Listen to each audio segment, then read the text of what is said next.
Hello friends, स्वागत है आपका आपके अपने YouTube channel mission TGT with Pushpa. तो इस चैनल पे आपको टीजीटी के रिगार्डिंग कंटेंट मिलेगा, टीजीटी नॉन मेडिकल के रिगार्डिंग। जो भी हमारे टीजीटी नॉन मेडिकल के सब्जेक्ट हैं जैसे कि फिजिक्स, केमिस्ट्री, मैथमेटिक्स, साइकोलॉजी है और इंडियन जीके हैं, एचपीजी के हैं, तो ये सारे कंटेंट जो है आपको मैं इस चैनल पे प्रोवाइड करवाऊँगी। ओके। तो सबसे पहले इस वीडियो में आज हम क्या करेंगे, इस वीडियो में सबसे बेसिक चीज़ों को लेके मैं चलूँगी ताकि एक बेस सा बन जाए। एटलीस्ट हमें ये समझ में आ जाए कि हम ये क्यों पढ़ रहे हैं और हमें ये चीज़ें क्यों पढ़नी है, किस तरह से इन चीज़ों की स्टडी होती है जो भी हम अपने कोर्स में स्टडी करते हैं। ओके। सबसे पहले बात आती है साइंस की। तो साइंस क्या है? मैंने साइंस को पढ़ने से पहले मैं अपना एक छोटा सा एक्सपीरियंस शेयर करना चाहूँगी आपके साथ कि जब भी मैंने ये देखा कि मैक्सिमम, मैं सारे तो नहीं बोलूँगी लेकिन मैक्सिमम जितने भी साइंस स्टूडेंट्स होते हैं वो अपने प्लस टू कंप्लीट कर लेते हैं, अपनी ग्रेजुएशन कंप्लीट कर लेते हैं, मास्टर्स कंप्लीट कर लेते हैं। लेकिन अगर उनसे हम पूछें कि साइंस क्या है, फिजिक्स क्या है, केमिस्ट्री क्या है, बायोलॉजी क्या है, जूलॉजी, बॉटनी क्या है, वो नहीं समझा पाते हैं चीज़ें कि क्या है साइंस। तो मैं चाहती हूँ कि इस वीडियो के थ्रू मैं आपको ये चीज़ें बहुत बेसिक से लेके स्टार्ट करूँ ताकि हम बेसिक चीज़ों को पीछे ना छोड़ें। ठीक है। सबसे पहले हमारा बेस कहाँ से स्टार्ट होता है? हमारा बेस होता है साइंस की डेफिनेशन से कि साइंस क्या है। साइंस की बहुत सारी डेफिनेशन है, इनमें सबसे पॉपुलर डेफिनेशन क्या है? Science is the study of nature and natural thing around us. कि हमारे चारों तरफ जो भी चीज़ें हैं, नेचर में हम जो भी चीज़ें देख पा रहे हैं, जो भी चीज़ें हम ऑब्जर्व कर रहे हैं, उनकी स्टडी को क्या बोला गया? साइंस बोला गया। अब इस चीज़ को सिंप्लीफाई करने के लिए मैं आपको एक एग्जांपल देना चाहूँगी। साइंस का जो कॉन्सेप्ट है उसको मैं आपको एक स्टोरी के थ्रू अंडरस्टैंड करवाऊँगी। आपको बस इस स्टोरी को ध्यान से सुनना है, ठीक है? तो स्टोरी में क्या है, एक फ्रेंड सर्कल, कुछ मतलब 4-5 लोगों का फ्रेंड सर्कल है। तो उसमें क्या है कि एक फ्रेंड होता है, उस फ्रेंड का एक्सीडेंट हो जाता है, ठीक है? उस फ्रेंड को हॉस्पिटलाइज़ किया जाता है। अब वो फ्रेंड्स जो हैं, जो फ्रेंड सर्कल है, बहुत ही बैकवर्ड एरिया से है, वो लोग कभी हॉस्पिटल नहीं गए हैं। वो फर्स्ट टाइम हॉस्पिटल उसको लेके जाते हैं, तो वो सब लोग बहुत ही एक्साइटेड होते हैं। उसके फ्रेंड्स और डरे हुए भी होते हैं कि हॉस्पिटल उसको लेके पता नहीं क्या करेंगे हॉस्पिटल में, क्या वहाँ पे चीज़ें होंगी, किस तरह से होंगी। तो वो क्या डिसाइड करते हैं, 2-3 फ्रेंड्स उसके डिसाइड करते हैं कि हम एक साथ हॉस्पिटल नहीं जाएँगे। क्योंकि होता है कि हमारे फ्रेंड्स को मतलब हमारी ज़रूरत रहेगी, तो अगर हम एक साथ जाएँगे तो फिर हम डेली-डेली सब लोग नहीं जा पाएँगे। तो एक दिन एक जाएगा, दूसरे दिन दूसरा जाएगा, तीसरे दिन तीसरा जाएगा, ऐसे करके हम हॉस्पिटल जाएँगे। ओके? तो सबसे पहले क्या होता है, ये जो फ्रेंड है, सबसे पहले ये जो फ्रेंड है ये ए, इसको हम ए नाम दे देते हैं। ओके? तो ये जो फ्रेंड है ए, सबसे पहले ये हॉस्पिटल जाता है और हॉस्पिटल में देखता है कि उसका फ्रेंड जो बेड पे लेटा हुआ है और उसको सारी मेडिसिन्स वगैरह लगी हुई हैं, ग्लूकोज़ वगैरह लगा हुआ है, सारी दवाइयाँ उसकी चल रही हैं। और उसी टाइम पे वो नोटिस करता है कि वहाँ पे हॉस्पिटल में क्या होता है, एक नर्स आती है और नर्स उसके फ्रेंड को इंजेक्शन और दवाई देके चली जाती है। तो उसने वहाँ क्या ऑब्जर्व किया, उसने हॉस्पिटल में, उसने वो तो फर्स्ट टाइम हॉस्पिटल गया है, उसने हॉस्पिटल में ऑब्जर्व किया कि हॉस्पिटल एक ऐसी जगह होती है जहाँ पे एक कमरा होता है जहाँ पे पेशेंट को रखते हैं, उसके बाद कोई लेडीज आती है, वो उसको दवाई और इंजेक्शन देके चली जाती है। तो जब वो घर जाता है वापस तो अपने फ्रेंड्स को बोलता है कि हॉस्पिटल तो बहुत ही एक्साइटिंग जगह है, बहुत ही मुझे अच्छा लगा वहाँ पे जाके। वहाँ पे ऐसा होता है, पेशेंट को इस तरह से ट्रीट करते हैं, हम तो फर्स्ट टाइम गए, मुझे तो बहुत अच्छा लगा। तो ए ने क्या लॉ दे दिया, ए ने लॉ दे दिया, इसको हम ए के लॉ के नाम से जानने लगे। ए ने लॉ दिया कि हॉस्पिटल ऐसी जगह होती है जहाँ पे पेशेंट को एक कमरे में रखा जाता है, वहाँ पे एक नर्स आती है, उसको इंजेक्शन देती है, दवाई देती है उसको ठीक करने के लिए और चली जाती है। ओके। उसके बाद सेकंड फ्रेंड बहुत एक्साइटेड हो जाता है, वो बोलता है मैं भी जाता हूँ। तो ये जो फ्रेंड है इसका, ये बी, इसको हम बी नाम दे देते हैं। ये फ्रेंड क्या करता है, ये भी उससे मिलने जाता है, थोड़े एक अगले दिन, मतलब थोड़े टाइम के बाद या अगले दिन ये भी उसको मिलने जाता है। जब ये उसको मिलने जाता है तो ये क्या देखता है, वहां पे सिमिलर वही चीजें ऑब्जर्व करता है जो ए ने ऑब्जर्व करी हैं। लेकिन ये नई चीज क्या ऑब्जर्व करता है कि जो नर्स है, जब उसके टाइम पे नर्स आती है, वो उसको सिर्फ दवाई देती है, इंजेक्शन नहीं देती, सिर्फ दवाई देती है और चली जाती है। तो वो बोलता है कि ए ने तो, ए के लॉ के अकॉर्डिंग तो ऐसा था कि इंजेक्शन भी दिया था, पर मैंने तो ऑब्जर्व किया कि उसको इंजेक्शन नहीं सिर्फ दवाई दी है। तो वो थोड़ा कंफ्यूजन में आ जाती है कि ऐसा क्यों हुआ। पर वो सोचती है जो चीज मैंने ऑब्जर्व की है वही सही है। तो इसीलिए वो अपना एक लॉ बना देती है, वो बोलती है कि हॉस्पिटल ऐसी जगह है जहाँ पे पेशेंट को ठीक करने के लिए सिर्फ दवाइयां दी जाती हैं, इंजेक्शन नहीं दी जाते, क्योंकि उसने अपनी ऑब्जर्वेशन के अकॉर्डिंग वो चीज रखी।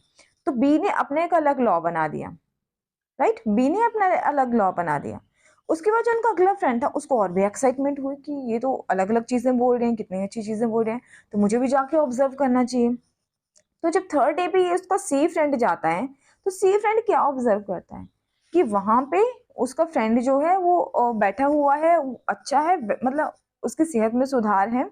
और वहां पे क्या होता है, कमरे में एक डॉक्टर आता है, उसके साथ 2 नर्सेज आती हैं, और वो डॉक्टर प्रिस्क्राइब करता है कि अब ये पेशेंट सही है, अब आपने इसको दवाई इंजेक्शन बंद करना है, इसको डिस्चार्ज करना है। तो सी के दिमाग में बात समझ आता है। सी के दिमाग में क्या बात आती है कि जो ए ने ऑब्जर्व किया वो भी सही था, बी ने ऑब्जर्व किया वो भी सही था, लेकिन उन्हें आधा अधूरा ऑब्जर्व किया। पर उसकी ऑब्जर्वेशन के अकॉर्डिंग क्या था कि जो नर्सेज हैं ये किसी ऐसे इंसान के अंदर काम करती हैं जिसको डॉक्टर बोलते हैं। ठीक है, ये नर्सेज अपनी वजह से दवाई या इंजेक्शन नहीं देती हैं। अगर डॉक्टर बोलते हैं दवाई देनी है तो दवाई देती हैं, अगर इंजेक्शन बोलते हैं तो इंजेक्शन देती हैं। तो सी ने क्या लॉ बनाया, सी ने लॉ बनाया कि हॉस्पिटल में क्या होता है, जो नर्सेज होती हैं वो डॉक्टर के अंडर काम करती हैं, और जैसे डॉक्टर बोलते हैं वो उसी तरह पेशेंट की केयर करती हैं। तो इस स्टोरी में जो बेसिकली ए बी और सी क्या है, ए और बी एंड सी क्या है, ये है साइंटिस्ट। ठीक है, ये क्या है, साइंटिस्ट, ये हमारे साइंटिस्ट हैं। और ये जो हॉस्पिटल है जहां पे ये सब लोग जा रहे हैं, ये हॉस्पिटल क्या है, एक एनवायरमेंट की तरह है जिसको वो ऑब्जर्व कर रहे हैं। तो ए ने अपने अकॉर्डिंग जो चीजें ऑब्जर्व की, उसने अपने अकॉर्डिंग ए लॉ बना दिया। बी साइंटिस्ट जो गया, बी साइंटिस्ट जब यहाँ पे अर्थ पे आया, जब वो यहाँ पे आया तो उसने अपने अकॉर्डिंग जो चीजें ऑब्जर्व की उसने बी लॉ बना दिया। सी ने जो चीजें ऑब्जर्व की उसने सी लॉ बना दिया। ठीक है, तो इस तरह से जो हमारी यहाँ पे जो साइंटिस्ट आते हैं उन्होंने अपने अपने ऑब्जर्वेशन के अकॉर्डिंग जो जो चीजें उन्होंने ऑब्जर्व की उन्होंने अलग अलग लॉ बनाए। लेकिन बाद में सबसे ज्यादा प्रैक्टिकल जो लॉ है, जो हर ऐसा लॉ जो हर जगह प्रैक्टिकल है, हर जगह मतलब वो वैलिड है, उस लॉ को हमने मानना शुरू किया। फॉर एग्जाम्पल जैसे कि न्यूटन्स के लॉ, न्यूटन्स के लॉ हम क्यों मानते हैं, क्योंकि न्यूटन्स के लॉ ऐसे लॉ हैं जो हर जगह पे एप्लीकेबल हैं, जिनको हर जगह पे हम अप्लाई कर सकते हैं। ठीक है, तो इस तरह से फाइनली जो भी चीजें, जो ऐसा लॉ जो हर जगह पे वैलिड हो, उन लॉज को हमने मानना शुरू कर दिया। ठीक, अब ये साइंस में आई थिंक आपको साइंस थोड़ा समझ में आ गया कि साइंस क्या है। अब साइंस में क्या होता है, एक सिस्टमेटिक स्टडी होती है। साइंस में क्या होता है, ऑब्जर्वेशंस होती है, स्टडी होती है। पहले ए ने ऑब्जर्व किया, बी ने ऑब्जर्व किया, सी ने ऑब्जर्व किया, और लास्ट में जो सबसे अच्छी ऑब्जर्वेशन थी जो हर जगह पे एप्लीकेबल थी, उस ऑब्जर्वेशन को हमने लॉ का नाम दे दिया। और जो हमारा पूरा यूनिवर्स है इन्हीं लॉज के ऊपर काम कर रहा है, राइट। अब जैसे कि एक लॉ है, बेसिक लॉ है कि हॉस्पिटल में डॉक्टर होगा और डॉक्टर के अंडर नर्सेस काम करेंगी। उसी तरह लॉ है कि स्कूल में एक प्रिंसिपल होगा, प्रिंसिपल के अंडर टीचर्स काम करेंगे। ठीक है, ये लॉ है। अब हम लॉ को वायलेट नहीं कर सकते, जितने भी लॉज हैं साइंस के हम उनको वायलेट नहीं कर सकते, उनको वायलेट नहीं कर सकते, क्योंकि अगर उनको वायलेट करेंगे तो सारा सिस्टम ही खराब हो जाएगा, क्योंकि वो लॉ बहुत ही ऑब्जर्वेशंस के बाद बनाए गए हैं। जैसे कि अगर हम बात करें कि हॉस्पिटल में ऐसा तो नहीं हो सकता कि हॉस्पिटल में टीचर के अंडर नर्सेस काम करें, या स्कूल में प्रिंसिपल के अंडर क्या करें, नर्सेस काम करना शुरू कर दें। ठीक है, ये डॉक्टर के अंडर सारे टीचर्स काम करना शुरू कर दें। ठीक है, ऐसा तो नहीं होगा ना, ये क्या है, एक लॉ है। तो इसी तरह अलग अलग लॉज जो हैं वो अलग अलग साइंटिस्ट ने दिए ऑब्जर्वेशन के अकॉर्डिंग। ठीक है, और जो स्टडी उन्होंने की उसी स्टडी को साइंस बोला गया। Now I hope you guys are well understood with the concept of science. अब एक छोटा सा कंसेप्ट है, लॉ और थ्योरी में क्या डिफरेंस है। अब जो लॉज होते हैं ना, लॉज को हम क्या नहीं कर सकते, लॉज को हम वायलेट नहीं कर सकते, लेकिन थ्योरीज क्या होती हैं, थ्योरीज चेंज होती रहती हैं। मतलब लॉज को हम चेंज नहीं कर सकते, थ्योरीज चेंज हो जाती है। जैसे कि लॉ मैंने आपको एग्जांपल के लिए बताया कि हॉस्पिटल में डॉक्टर के अंडर नर्सेस काम करती हैं, ये क्या है, एक लॉ है, ये हर जगह हर हॉस्पिटल में अप्लाई यही लॉ होगा। लेकिन थ्योरी क्या है कि वो क्यों करती है, व्हाई, जो क्यों का आंसर है वो थ्योरी देती है। और ये जो क्यों का आंसर देने वाली थ्योरी है ये अलग अलग जगह पे अलग अलग एप्लीकेबल हो जाती है, या फिर हम ये बोल सकते हैं कि थ्योरी चेंज होती रहती है टाइम टू टाइम। तो ये हॉस्पिटल वाला कंसेप्ट जो, इस पे कुछ लोग ये थ्योरी देते हैं कि अगर डॉक्टर ही सारा काम करने लग जाएगा, डॉक्टर ही इंजेक्शन देने लग जाएगा, डॉक्टर ही हर पेशेंट को दवाई देने लग जाएगा, तो फिर नर्सिस का क्या काम रह जाएगा? ठीक है, तो फिर इतने सारे पेशेंट्स जो हैं हॉस्पिटल में, उनको कौन हैंडल करेगा, राइट? और दूसरी थ्योरी कुछ लोग ये बोलेंगे कि जो डॉक्टर हैं उनकी क्वालिफिकेशंस ज़्यादा हैं, इसीलिए नर्सेज उनके अंडर काम करती हैं, क्योंकि नर्सेज की क्वालिफिकेशन कम है।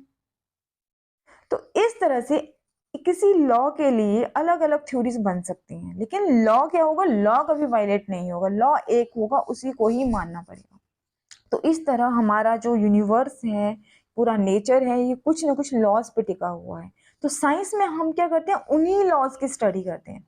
जो साइंस सब्जेक्ट है हमारा, अब कुछ लॉज ऐसे हैं जो फिजिकल वर्ल्ड से रिलेटेड हैं, कुछ लॉज ऐसे हैं जो बायोलॉजी से रिलेटेड हैं, कुछ जोलॉजी से रिलेटेड हैं, ठीक है? तो इस तरह से हम साइंस में इन चीज़ों की स्टडी करते हैं। तो हमने क्या पढ़ा कि साइंस क्या है? Science is the study of nature around us. जैसे जो फ्रेंड्स थे उनके अराउंड क्या था? हॉस्पिटल था, उन्होंने उस हॉस्पिटल को स्टडी किया, हॉस्पिटल के एनवायरनमेंट को स्टडी किया। वैसे ही साइंटिस्ट क्या करते हैं? साइंटिस्ट हमारे अराउंड जो नेचर है उसकी स्टडी करते हैं। अब साइंस जो है कुछ स्टेप्स के ऊपर वर्क करती है। साइंस में ऐसा नहीं कि हम कोई लॉ ऐसे ही दे देते हैं, पहले ऑब्जर्वेशंस होती हैं, ठीक है? सबसे पहले हम चीज़ों को ऑब्जर्व करते हैं, साइंटिस्ट चीज़ों को ऑब्जर्व करते हैं कि किस तरह से चीज़ें हो रही हैं। उसके बाद आइडेंटिफिकेशन होती है उन चीज़ों की। उसके बाद हाइपोथेसिस हाइपोथेसिस होता है जैसे कि कुछ कहानी क्रिएट करना। जैसे कि मान लो एप्पल ऊपर से नीचे गिर रहा है, इसके लिए क्या हाइपोथेसिस होगी, क्या कहानी हम बनाएंगे कि क्यों ये एप्पल नीचे गिर रहा है। उसके बाद एक्सपेरिमेंट्स होंगे कि जो हमने बताई है हाइपोथेसिस वो सही है या गलत है, और एक्सपेरिमेंट होने के बाद हम एक्सपेरिमेंट्स को वेरीफाई करते हैं कि जो हमने हाइपोथेसिस दी है, जो एक्सपेरिमेंट्स हो रहे हैं, उनके रिजल्ट जो है वो वेरीफाई हो रहे हैं, फॉल्सिफाई हो रहे हैं। अगर वेरीफाई होते हैं तो वो लॉ क्या बन जाता है? एक वैलिड लॉ बन जाता है, उसको हम स्टडी करते हैं, ठीक है? उस लॉ के अंडर ही सारे काम होते हैं फिर, right? I hope you guys are well understood with the definition of science. Now next thing क्या है?